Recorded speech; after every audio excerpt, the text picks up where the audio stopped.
הצנצנת של הפרמושים או פשפשים האלה, זה דבר שמאוד קשה לשנות, לא משנים אותו ביום, גם אם מספרים סיפור וקובעים נרטיב,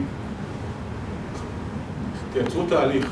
באותו ארגון שסיפרתי לכם עם הפרוטוקול הזה של העברת באג מפיתוח ל-QA, היה לנו שם מין אירוע, לא זוכר, דיש שבועי או תלת שבועי או משהו כזה, שבו בחנו כל פעם, כל אירוע כזה, כשעתיים או רטרוספקטיב כזה, שבה דיברנו על מקרים שקרו בתקופה באותם 3 שבועות, שקשורים שם זה היה בענייני פיתוח ו-QA.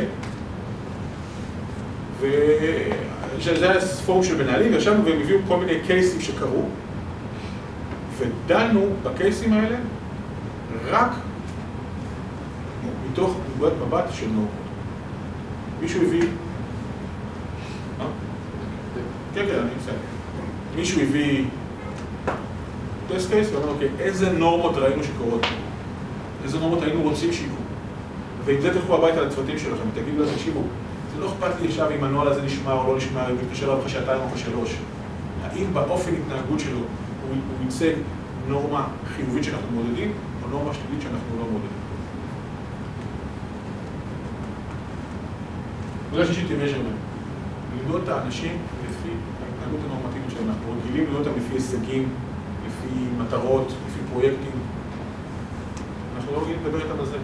כשמעלים מישהו לקבל איזה פרס מנכ"ל באירוע השנתי של החברה, אתם יודעים, אפילו שם לפעמים כן מודדים אותם על כל מיני דברים של נורמטיבית, רק לא אומרים את זה. אז בואו נגיד את זה. הבן אדם הזה זכה בפרס מחלקה, עובד החודש, כי בהתנהגות שלו הוא ייצג את הנורמות שאנחנו רוצים לקדם בחברה. הנורמה הזאת או הזאת או הזאת, זה מה שהוא עושה. לא משנה אם זה בפרויקט או בפרויקט האחר. מה זה חשוב לזה? איך אתה תמדוד אותם לפי ההתנהגות שלהם.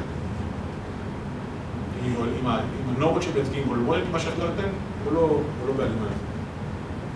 והדבר האחרון הוא objections. זה, כמו שאמרתי, כשנסו לשנות תרבות ארגונית, חלקים מסוים בארגון ינסו לתקוף את השינוי ואת המהלך הזה. זה יהיה מאוד קשה. אל תנסו להילחם בהתנגדויות. זה מסע ארוך. תרבות ארגונית זה לא משהו שכולם צריכים להסכים עליו. אין כזה אירוע שבו הסכמנו ומעכשיו זה משתנה. תצליחו לעשות סביבכם מספיק אנשים ששותפים לדרך, ותפעו איתם המסע הזה, תייצרו, איך קודם אמר דביר, quick wins, בצורות קטנים, עוד ועוד, עם הזמן יצטרפו אנשים. בשלב מסוים שתהיה מסה קריטית מספיק גדולה, הארגון יעשה את השינוי לבד. אל תתעכבו. זה המודל שאני מציע, ואיתו אני עובד, וכמו שאמרתי, הוא משרת כאילו כמו שאנחנו עובדים על שינוי של תרבות ארגונית, אז אני צריך לסכם בשנייה אחת.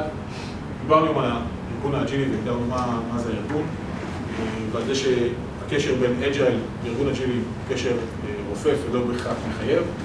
דיברנו על המאפיינים התרבותיים של ארגון אג'ילי, שקיפות, ביטחון, מחויבות.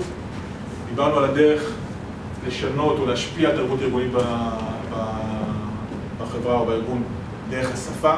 אז דיברנו על שיח נורמות ושיח נהלים, והצגתי לכם את מודל הנורם שמשרת אותי, שאני עובד עם ארגונים, תהליכים של שינוי של תרבות. תודה רבה. אופיר, תודה רבה.